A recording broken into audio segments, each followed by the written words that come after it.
Abra sua Bíblia no Salmo de número 133. Salmo de número 133. Nós estamos, amados, na reta final de nossa série Pé na Estrada. Tem aí a foto dessa série. A série Pé na Estrada são salmos chamados da peregrinação. Salmos que eram entoados no contexto familiar. Preste atenção. Família se reunia e cantava esses cânticos, que são do número 120 até 134. 15 salmos. Estes salmos foram colecionados quando o inário, o livro, já estava pronto. O livro de salmos. Quantos hinos tem um livro de salmos? 150. Destes 150, 15 foram escolhidos para ser esses cânticos, chamados de degraus, porque quando se subia a Jerusalém, ou quando se subia ao templo de Jerusalém, há quem diga que o templo tinha 15 degraus, não sei, não estive lá, mas alguns dizem nesse sentido, ou cânticos de subida, porque Jerusalém fica no alto. E esses cânticos inspiraram, amados, toda uma geração, foram colecionados no século 6 a.C. Mas muitos desses salmos, como o salmo que nós vamos estar estudando hoje, foi composto séculos antes. Foram compostos séculos antes. Este salmo que nós vamos estar estudando hoje, de número 133, salmo não tem capítulo, tá ok? Salmo tem número. Porque inário não tem capítulo, inário tem número. Vamos cantar o hino de número tal. Então, Salmo de número 133 foi composto por Davi, aproximadamente no século 11. Quando ele assumiu o reinado, ele já era rei sobre uma determinada região, e haviam tribos que ainda não reconheciam o seu reinado.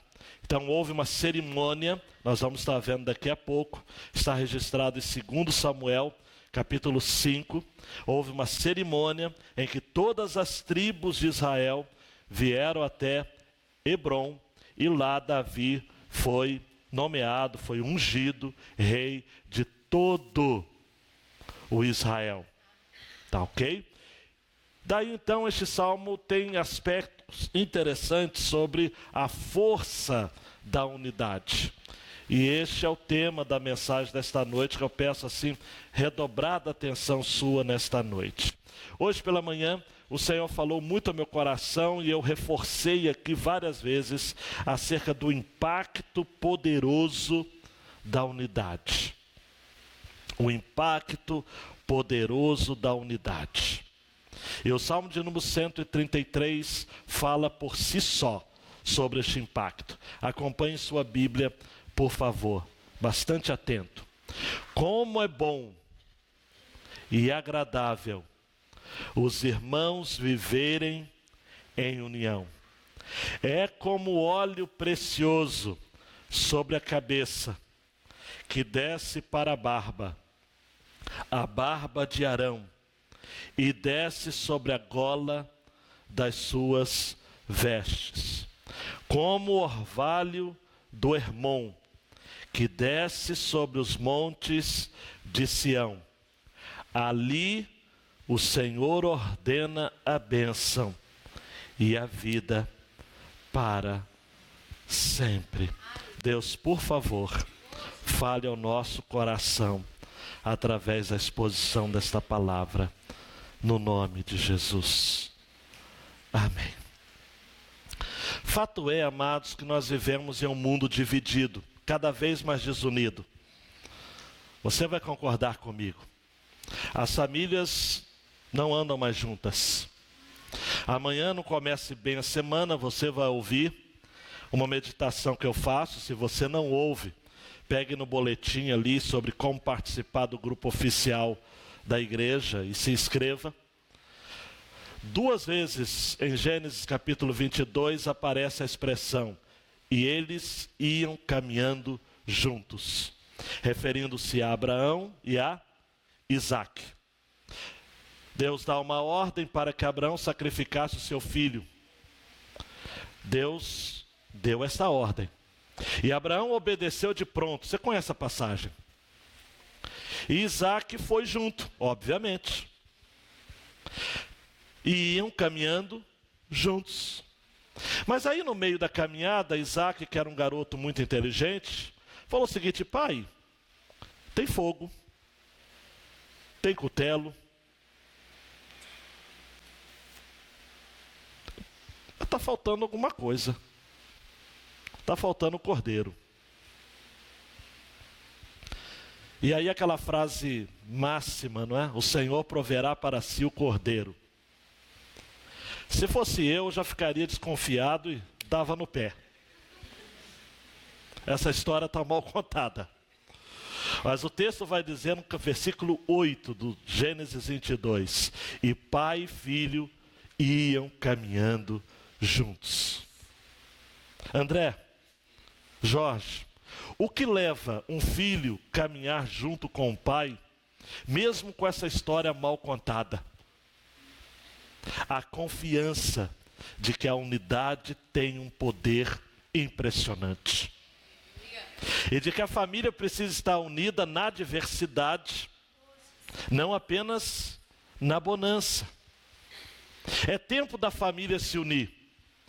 Se alguém me perguntasse: pastor, qual o segredo para que nossa cidade, para que Angra volte a ser a Angra que nós conhecíamos há um passado recente?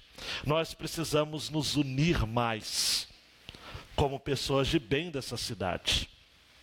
Unir mais. Malaquias vai dizer, o profeta, o último livro do Antigo Testamento, que pais seriam convertidos aos filhos e filhos convertidos aos pais. É bom e é suave que os irmãos vivam em união. A nossa unidade, Duda, dando um clique, é a grande ideia desta passagem. A nossa unidade confirma a nossa mensagem diante de um mundo cada vez mais desunido. O Salmo 133 é o cântico da comunhão no Antigo Testamento. A lei havia ordenado que o povo deveria subir para Jerusalém para adorar o Senhor.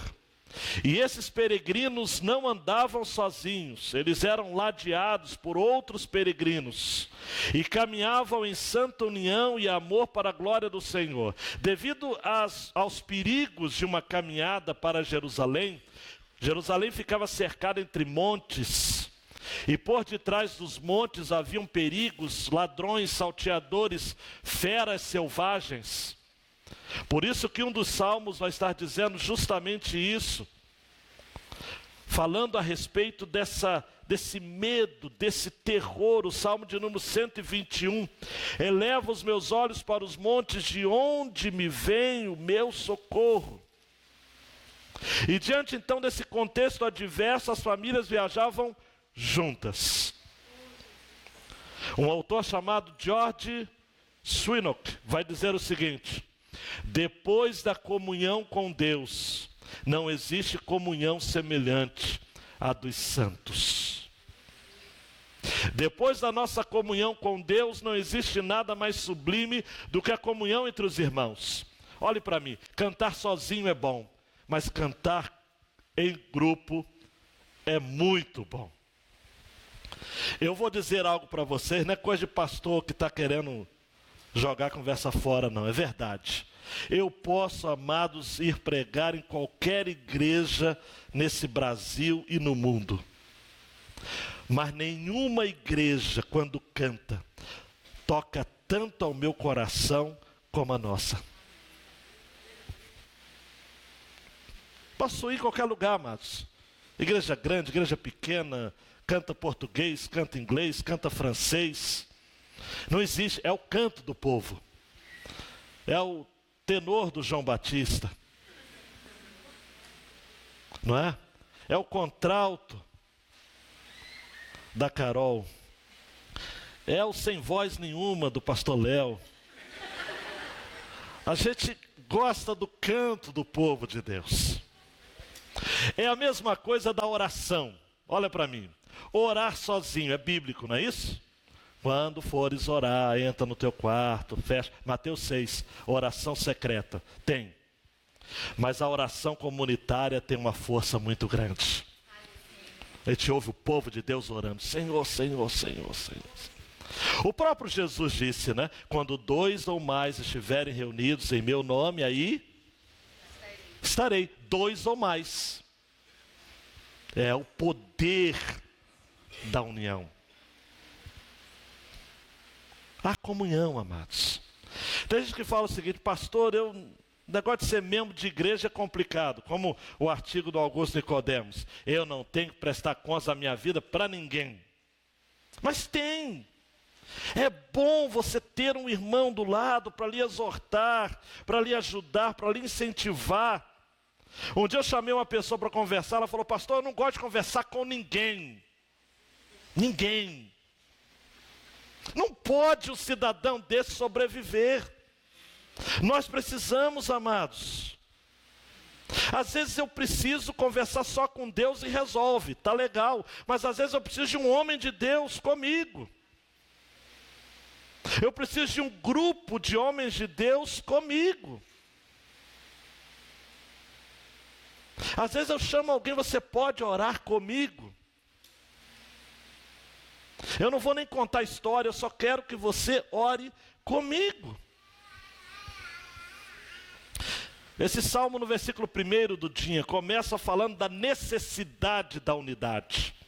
Ó, quão bom e quão suave é que os irmãos vivem em união. A revista atualizada. Eu decorei a maioria dos versos para a revista atualizada. Quando eu uso outra versão, eu sempre tenho que ler mais vezes, né? A Almeida século 21. Como é bom e agradável os irmãos viverem em união. João Calvino sugeriu a seguinte tradução: ó, quão bom e quão conveniente é que os irmãos habitem juntos. É bom e agradável. Nem tudo que é bom é agradável.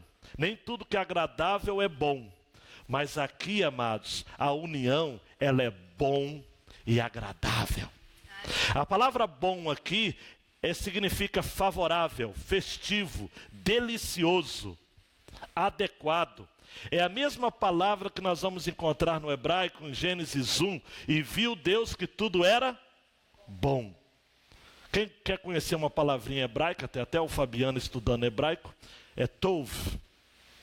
É bom, é delicioso, é prazeroso. E agradável é uma outra palavra que significa o seguinte: estar encantado com, estar contente. É bom, é agradável, é favorável, é encantador, é prazeroso estarmos em união, amados. Eu já cantei a pedra antes. Em 2 Samuel 5, todas as tribos de Israel vão a Davi e diz o seguinte: eis-nos aqui, somos teus ossos e tua carne. Outrora, sendo Saul ainda rei sobre nós, era tu que saías e entravas com Israel. E também o Senhor te disse: tu apacentarás o meu povo de Israel e tu serás príncipe sobre Israel. E dali então, amados, naquele episódio, no século 11 antes de Cristo, Davi com 30 anos começou a reinar em Israel, e ele reinou por 40 anos. Deus havia preparado Davi para este momento, mas ele teria que buscar a unidade do povo. Todo sábio governante, quando assume o poder, ele busca unir o povo, não acirrar as diferenças. Todo governante sábio, ele diz o seguinte: eu não fui eleito, no caso nosso da democracia, eu não fui eleito com todos os votos, a maioria, mas não todos. Então eu preciso ganhar a atenção daqueles que não votaram em mim, porque é bom e agradável que os irmãos vivam em união. Eu tenho que ser favorável ao que é diferente. E Davi, ele era alguém assim. A unidade, amados, ela é possível, mas preste atenção. Sempre a unidade tem um preço a pagar. Ninguém tem unidade a qualquer preço. Há um preço a pagar. A unidade espiritual, que é a nossa unidade em Cristo Jesus, ela foi alvo da oração de Jesus ao Pai em João 17, 20 a 23. Não rogo somente por estes, mas também por aqueles que pela sua palavra hão de crer em mim, para que todos sejam um.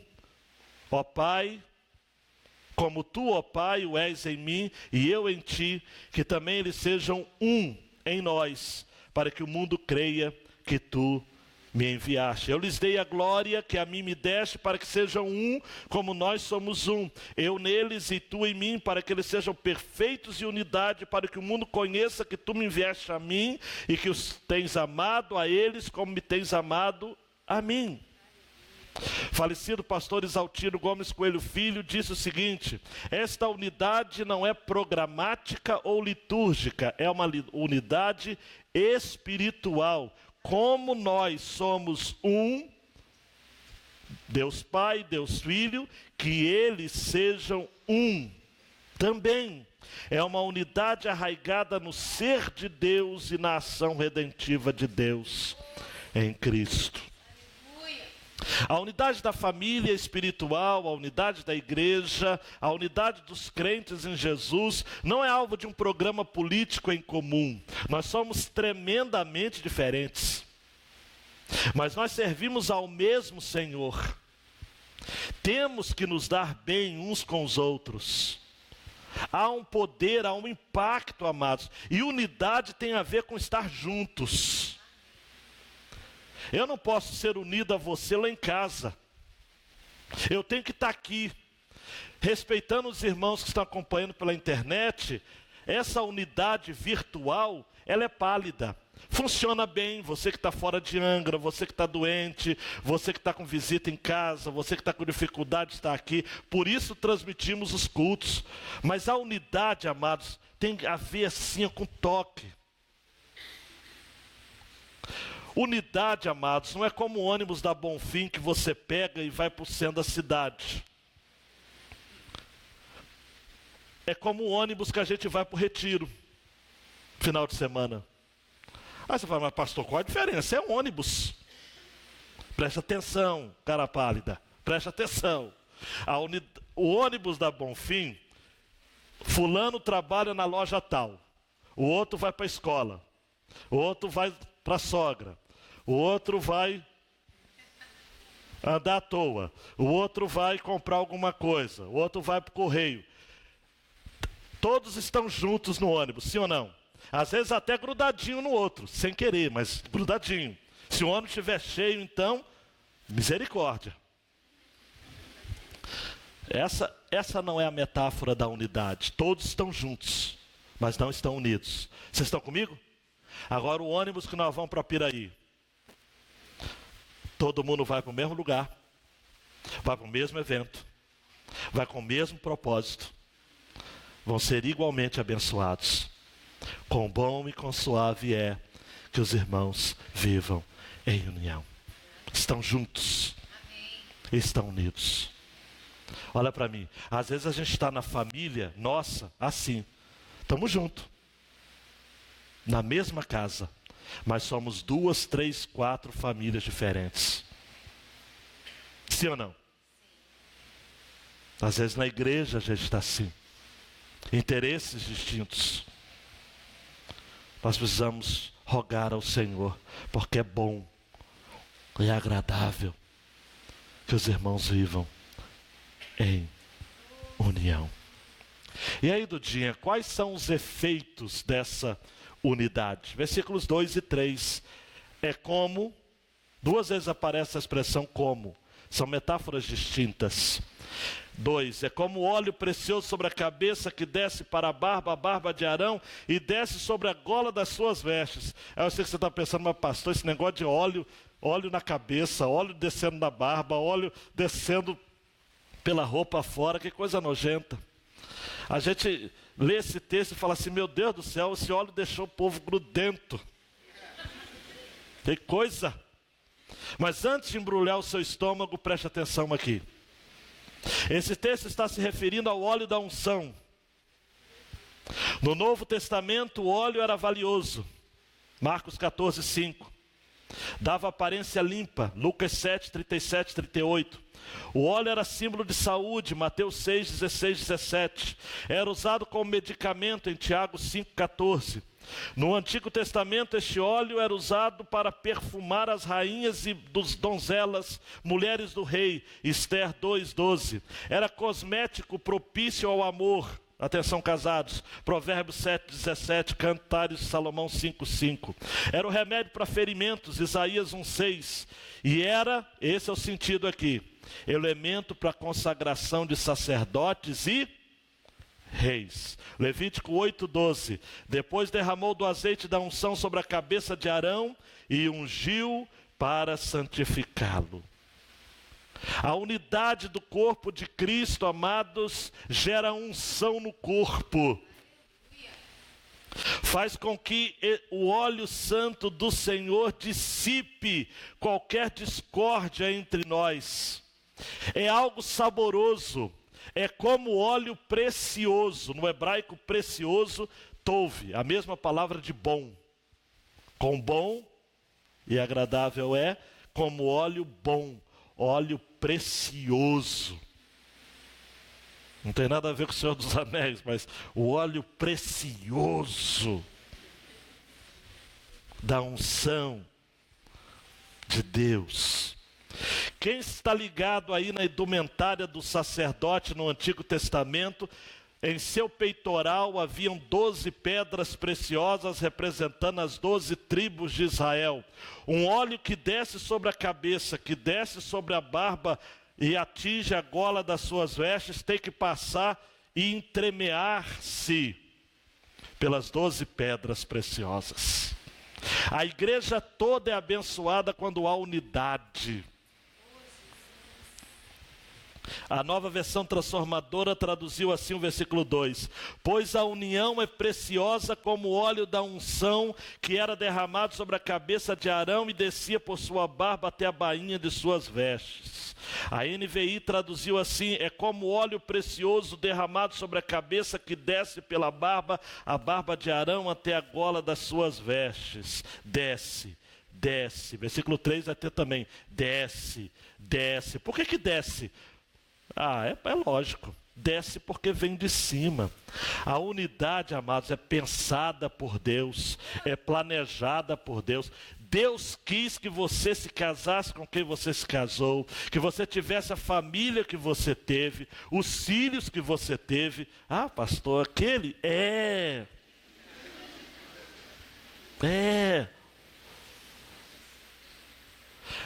que você fosse membro desta igreja. Por que eu não sou de outra? Eu sou dessa porque Deus quis. A unidade, amados, é unidade de propósito. É uma unidade, você vai gostar dessa palavra nova? É uma unidade pré-ordenada. Deus já tinha pensado nisso. Desde a eternidade, desce. Calvino vai dizer: por barba e golas das vestes, somos levados a entender que a paz que emana de Cristo como cabeça é difundida por toda a extensão e amplitude da igreja. Me faz lembrar Efésios 4, 15 e 16. Antes, seguindo a verdade em amor, cresçamos em tudo naquele que é a cabeça, Cristo, do qual todo o corpo, bem ajustado e ligado pelo auxílio de todas as juntas, segundo a justa operação de cada parte, faz aumento do corpo para a sua edificação em amor. É algo abençoador, é algo único, como óleo precioso sobre a cabeça. O óleo da unção é Jesus, amados, que desce sobre a cabeça, que atinge o corpo inteiro. É bom demais estar junto, amados.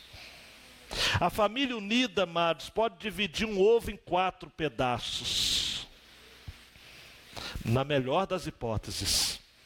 mas é gostoso. Agora tem família que tem fartura e vive em guerra. Verdade ou não é? Verdade ou não é?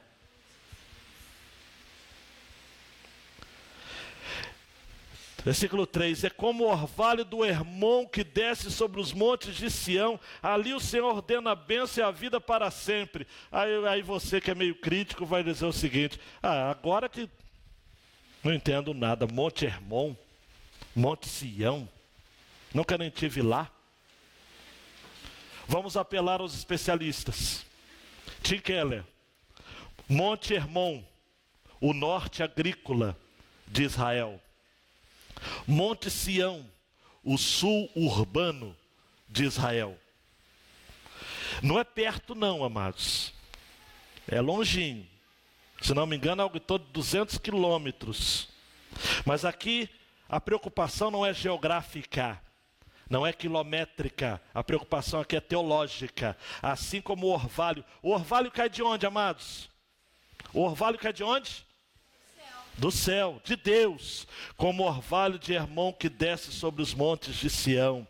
Ali o Senhor ordena a bênção e a vida para sempre. O salmista mistura aqui as bolas propositadamente, colocando dois montes tão distantes em regiões tão distantes, para dizer o seguinte: as águas abundantes que descem do Hermon atravessam Israel de norte a sul, produzem suprimento, refrigério ao povo, a vegetação aos animais, tudo provisão de Deus.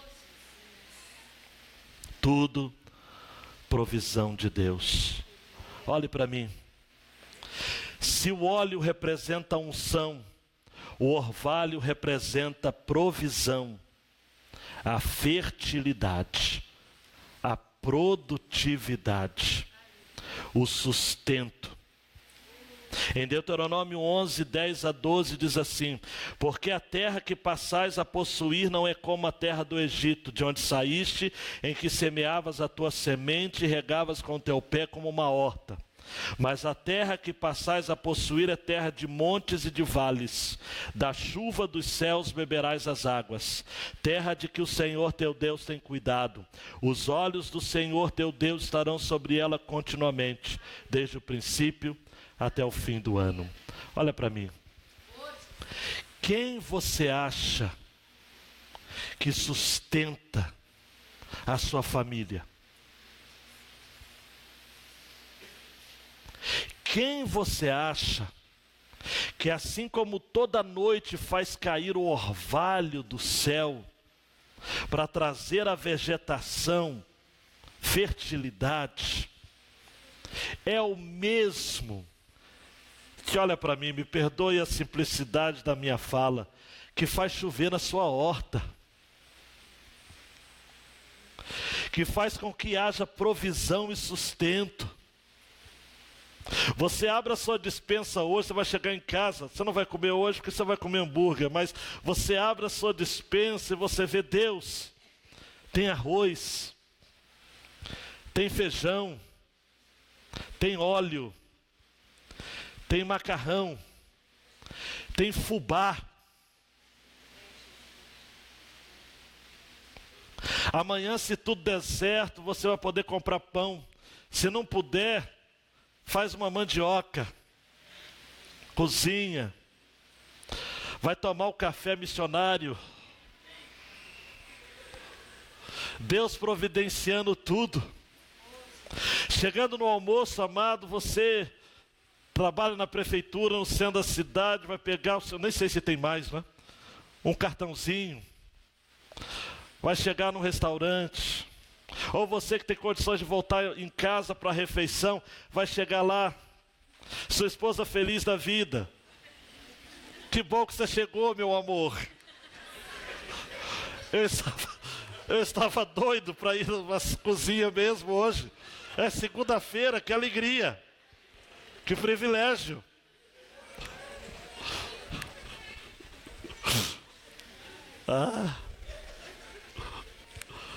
Talvez você, minha jovem senhora,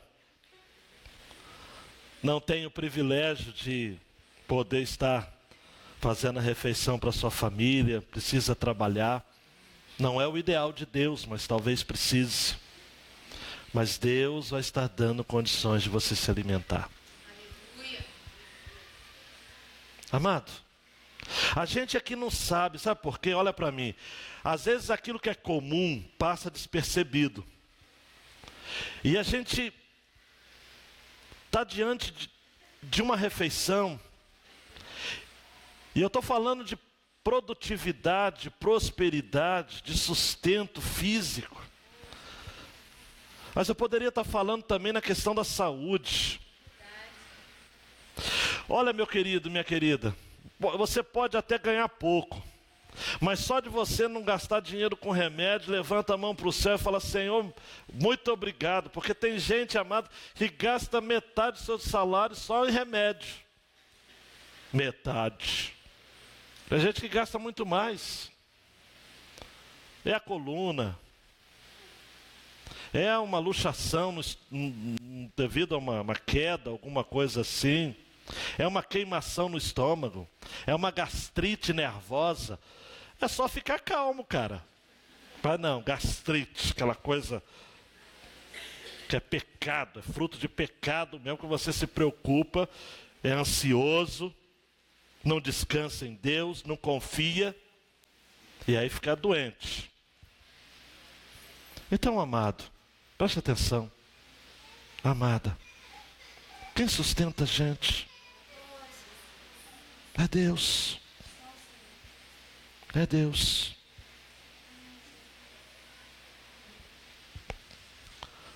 Isso é fruto da unidade do povo de Deus, que vem de Deus e que só recebe quem está debaixo dessa bênção. Algumas aplicações que eu quero fazer, outras para você nesta noite. Primeira, nós só venceremos nossas adversidades neste tempo tão tenso se estivermos unidos. Martin Luther King já dizia: ou aprendemos a conviver todos juntos, todos como irmãos, ou morreremos juntos, como loucos. Há uma força poderosa quando nos unimos. O próprio cristianismo, amados, só sobreviveu historicamente por conta desse imperativo da unidade. Em João 13, 34 e 35, você está careca de saber, mas é importante dizer, Jesus disse: um novo mandamento vos dou, que vos ameis uns aos outros como eu vos amei a vós, que também vós uns aos outros vos ameis. Você segura na cadeira aí. Nisto todos conhecerão que sois meus discípulos, se fizerdes milagres. Sim? Se pregardes a todos os cantos. Sim? Se vos amardes uns aos outros. Olha para mim, a marca do cristianismo é o amor.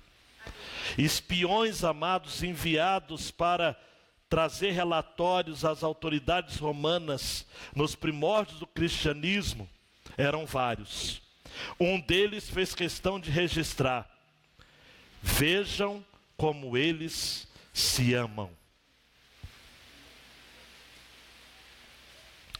Quando haviam tragédias nas cidades de maioria de cristãos, os cristãos abriam mão do conforto para socorrer. Quando pestes e mortandades assolavam as regiões do Império Romano, eram os cristãos que se arriscavam para poder ajudar. Incrível isso. O amor é a marca do cristão. E João vai estar dizendo na sua carta: se você não ama o seu irmão que vê, não me venha dizer, versão minha, não me venha dizer que você ama a Deus que você não vê. E aí, filhinhos, amemos, mas não apenas de palavras, mas por obras e verdade. Amor se conjuga com ações. James Rutter, no Monge e o Executivo: o amor é o que o amor faz. O amor é o que o amor faz. Outra aplicação. Se segura aí. Adolescente, jovem, adultos. Somos irmãos, não podemos nos esquecer disso. Não existe carreira solo na vida cristã. Existem duas coisas que você não pode fazer sozinho. Primeiro é se casar, obviamente. Segundo, apesar que houve um casamento no Brasil. Como é que chama a pessoa que casa com ela mesma? Não é doido, é isso, pastor Léo, mas tem um nome. Pastor Léo, me ajuda aí. Eu sei que você ia me ajudar.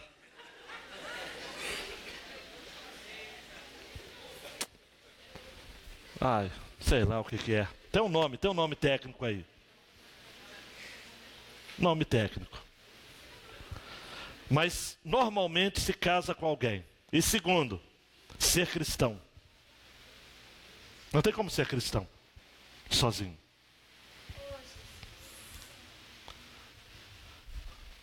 Meu amigo José Júnior, lá da PIB de Cuiabá, disse que esteve pregando, e eu tive o privilégio de ir lá também, na Segunda de Palmas, capital de Tocantins. Nosso companheiro e amigo, colega junto do seminário, pastor Valmir. Diz que lá na Segunda de Palmas, um desembargador é membro da igreja. Um desembargador.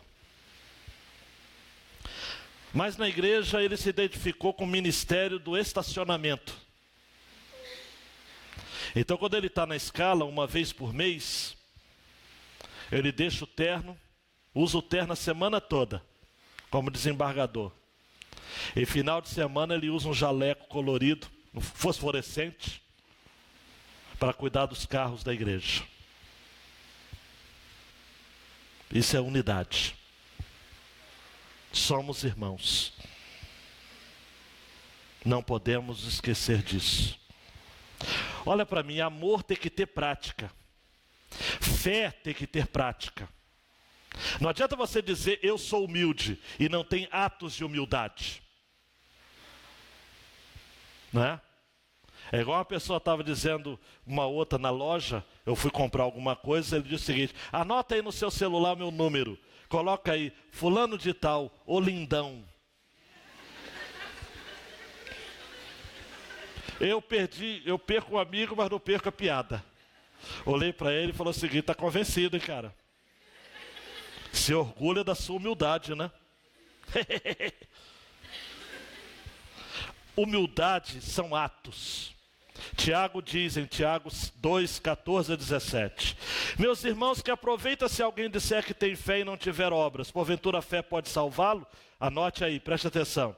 Se o irmão ou a irmã estiverem nus e tiverem falta de mantimento cotidiano, e algum de vós lhes disser: ide em paz, aqueitai-vos, fartai-vos, não lhe derdes as coisas necessárias para o corpo, que proveito virá daí? Assim também a fé, se não tiver obras, é morta em si mesma. Não adianta cantar que é humilde, posar de humilde. Tem que ter atos de humildade.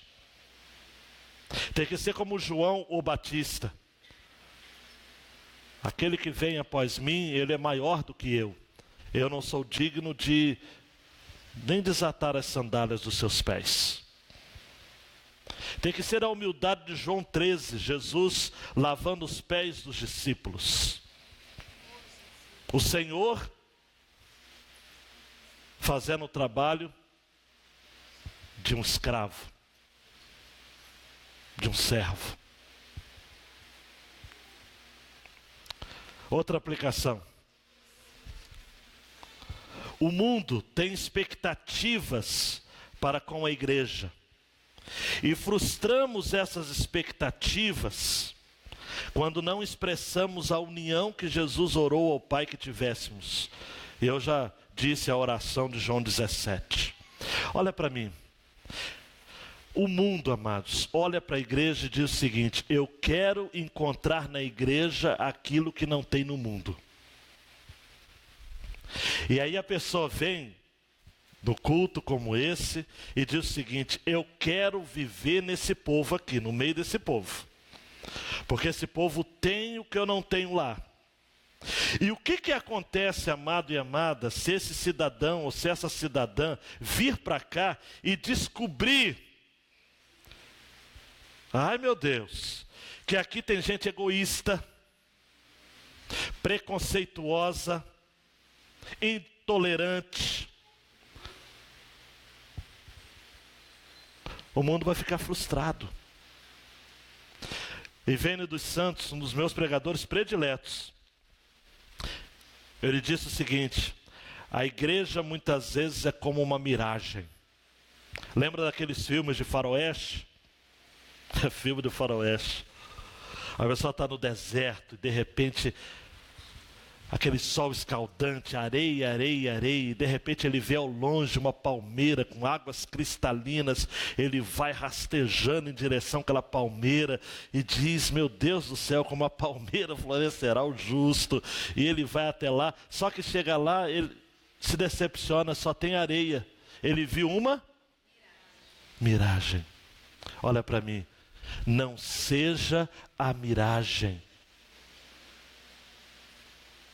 que tem decepcionado muita gente ao vir para a igreja e ver gente aqui pior do que gente lá de fora. Por isso que a nossa igreja é taxativa na disciplina bíblica. Eu não falo isso com orgulho. A última assembleia disciplinamos 25 membros. Mas eu não estou preocupado com o número aqui. Eu, quando estou conversando com os colegas, eu não bato no peito dizendo o seguinte: a nossa igreja tem 400 membros. Se eu sei que membro assim, fiel mesmo, devo ter uns 300, 350, assim, na melhor das hipóteses. Aqui a nossa membresia é real. Se você ligar amanhã para a secretária e dizer o seguinte: quantos membros a Ibacem tem? Saiba que é real. A gente procura. Acertamos sempre? Não. Nós procuramos não ser uma miragem. Vem para cá porque você vai encontrar gente que ama. Vem para cá que você vai encontrar gente verdadeira. Pode ter uma minoria que não vale nada, mas a maioria é de Deus. É crente. É sincero. Ama. Nossa liderança é espiritual. Nossos pastores são exemplos. Olhem para nós. Olha como eu trato a minha esposa e trato a sua. Olha como eu trato o meu filho e trato o seu. Naquilo que eu imito a Jesus, me imite. A gente tem que bater a mão no peito e dizer: Senhor, faça de mim um espelho seu para as pessoas. Se você não tem coragem de dizer isso, reveja a sua fé. Reveja o cristianismo que você vive. Essa história de que crente dizendo o seguinte: olhe para Jesus, não olhe para a igreja. Não, não. Onde está isso na Bíblia? Olhe para Jesus e olhe para a igreja. Porque a igreja é a noiva de Jesus. E quem não vive como deveria viver não é da igreja. Pode estar na igreja, mas é de Satanás.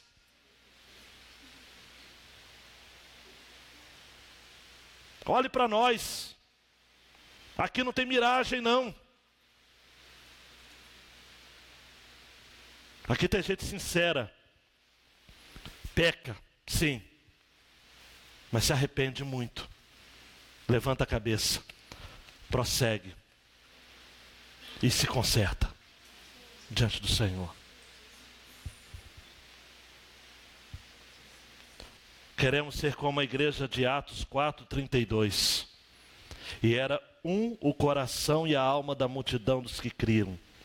E ninguém dizia que coisa alguma do que possuía era sua própria, mas todas as coisas lhes eram comuns. Dudinha, mais um aí. Nós temos de ser conhecidos como uma família em que as pessoas se amam e não apenas se suportam. Isso vale para a nossa casa, amados, isso vale para a igreja, isso vale para o ambiente de trabalho, vale para tudo. Vamos parar de suportar as pessoas, vamos amá-las. Amá-las. O amor, amados, quebra barreiras. O amor cura aflições da alma. Eu ouso a dizer a você, tem gente que está com câncer por falta de amor liberado, amor preso. 80% das doenças são de origem psicossomática, isto é, são doenças da alma ou provocadas pela alma. Preste atenção nisso daqui. O amor cura. Cura. Quer ver um texto que todo mundo sabe de cor, virou poesia? Salmo do Amor, 1 Coríntios 13. Eu vou ler a versão de Eldon Peterson, em A Mensagem. Preste atenção, fica acordado aí. Se eu falar com eloquência humana, e com êxtase própria dos anjos, e não tiver amor, não passarei do rangido de uma porta enferrujada.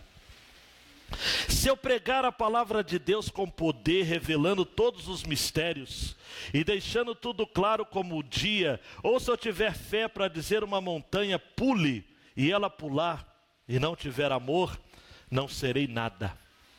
Se eu der tudo que tenho aos pobres, e ainda for para a fogueira como mártir, mas não tiver amor, não cheguei a lugar algum. Assim não importa o que eu diga, no que eu creia ou com o que eu faça, sem amor estou falido.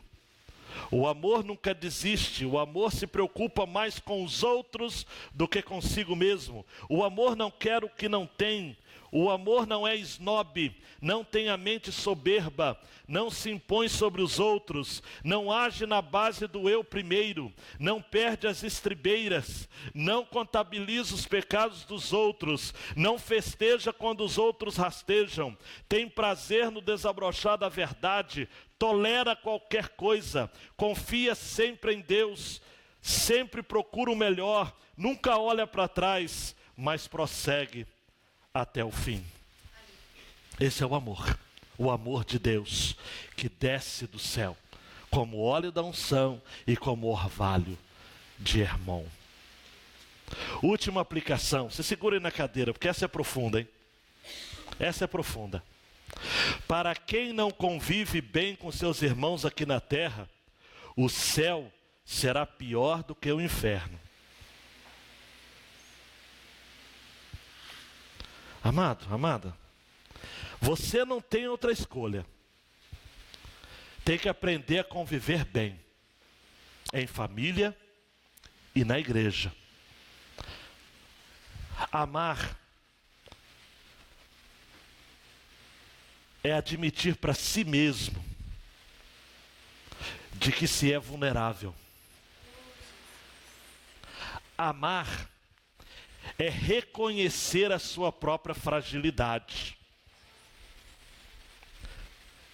Deixa eu falar, eu sou crente, mas não sou idiota. Mas amar, vez por outra, é se comportar como se fosse um idiota.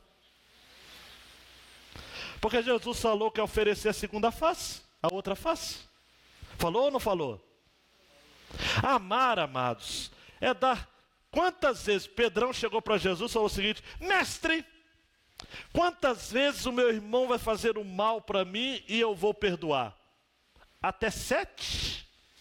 E olha que ele foi bonzinho, porque os judeus ensinavam que era até 3. Pedro falou: eu vou tirar A agora. As notas são letras, mas não, né? Mudou. Vou tirar 10. Ou vou tirar A. 3 não, vou falar 7. Laodiceia. Jesus disse: eu não digo até 7. Bota mais aí. 70 vezes 7. Aí eu sei que tem gente cri-cri aqui, que dá 70 vezes 7, 400. Não é matemática, é espiritual. É perdoar indefinidamente. Você recebe essa palavra? Amém. Indefinidamente, irmã da Jane, do Rio de Janeiro. Indefinidamente. Amar é dar uma de bobo. Amar é perdoar. O cara faz, perdoo. Eu perdoo, eu perdoo. C.S. Lewis. Amar é sempre ser vulnerável. Para que nunca se sofra com isso, aconselha-se a não se amar a algo ou mesmo a alguém. Se sugere proteger a si mesmo nos próprios hobbies, mimos e zelos, evitar qualquer envolvimento com as pessoas, guardar o coração na segurança do caixão do próprio ego. Dessa forma, nessa tumba segura e tenaz, sem o movimento ou ar, o seu coração provavelmente mudará para melhor. Sim, sim, ele não se partirá. Antes se tornará indestrutível, impenetrável, invencível e inalienável. Ele nunca precisará de algum perdão. Mas essa comprável alternativa sistemática de proteção de tragédias, é preciso que se diga, é condenatória. Isso porque, preste atenção, o único lugar que existe além do céu, onde se pode estar perfeitamente a salvo de todos os acidentes e perturbações do amor, é o inferno. É o inferno. Dê mais um clique aí, Dudinha. Nossa unidade confirma nossa mensagem diante de um mundo cada vez mais desunido. A minha oração ao final desta mensagem é a oração do Salmo 85, 6. Não tornarás a vivificar-nos, para que o teu povo se alegre em ti? Nós precisamos de um avivamento de amor na igreja e na família. Eu quero terminar com uma lenda que já compartilhei aqui antes, mas quero compartilhar de novo. Nesta lenda, um homem foi visitar o céu e o inferno. Deus convidou. Ambos foram primeiro ao inferno. Ao abrirem a porta, um homem viu uma sala em cujo centro havia um caldeirão de substanciosa sopa. Imagina isso, um caldeirão de substanciosa sopa. E estavam sentadas as pessoas famintas e desesperadas. Cada uma delas segurava uma colher, porém de cabo muito comprido, que lhes possibilitava alcançar o caldeirão, mas não dava para chegar na boca. Dava ruim. O sofrimento era grande.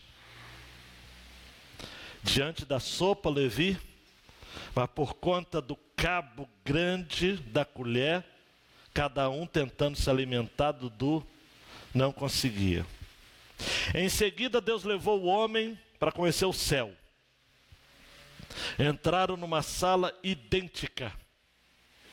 Havia o mesmo caldeirão, Vitor, as pessoas em volta e as colheres de cabo comprido. Aí o cara ficou em crise. Só que a diferença é que todos estavam saciados, barriguinha cheia, bonitos, corados. Diferentemente do inferno, que todos estavam frustrados, famintos. Não havia fome no céu, nem sofrimento. O homem disse para Deus: eu não compreendo. Por que aqui as pessoas estão felizes, enquanto na outra sala morrem de aflição, se tudo é igual? Deus sorriu e respondeu: você não percebeu? Aqui eles aprendem a dar comida uns aos outros. Na vida, mais tem quem mais dá. A lógica do reino é inversa. O maior é o menor. E quem serve tem preferência ao que é servido. A lógica do reino é essa. Se você está aqui nesta noite e está caminhando sozinho, eu quero conhecer a Deus, eu quero me firmar na vida com Deus, mas eu estou sozinho, você está mal. Põe mal nisso. Por você só você não vai conseguir. Você precisa de irmãos. E como diz a palavra de Deus, aqui você vai encontrar irmãos, amigos, mais chegados que irmãos. Abaixe sua cabeça, meu querido e minha querida, por favor. A pergunta que não quer calar é: até quando você vai caminhar sozinho? Até quando você vai ficar com mimimi, com complexo disso, daquilo outro? A jornada que estamos trilhando em direção à nossa verdadeira casa só pode ser trilhada com a companhia de outros. Eu vou dizer uma coisa para você, preste atenção. Não sei como você vai ouvir isso daqui. Nem Jesus se bastou sozinho. Sua obra ele completou sozinho. Agora, enquanto esteve na terra, ele se acercou de 12 homens. Porque sozinho a gente não vai para lugar nenhum.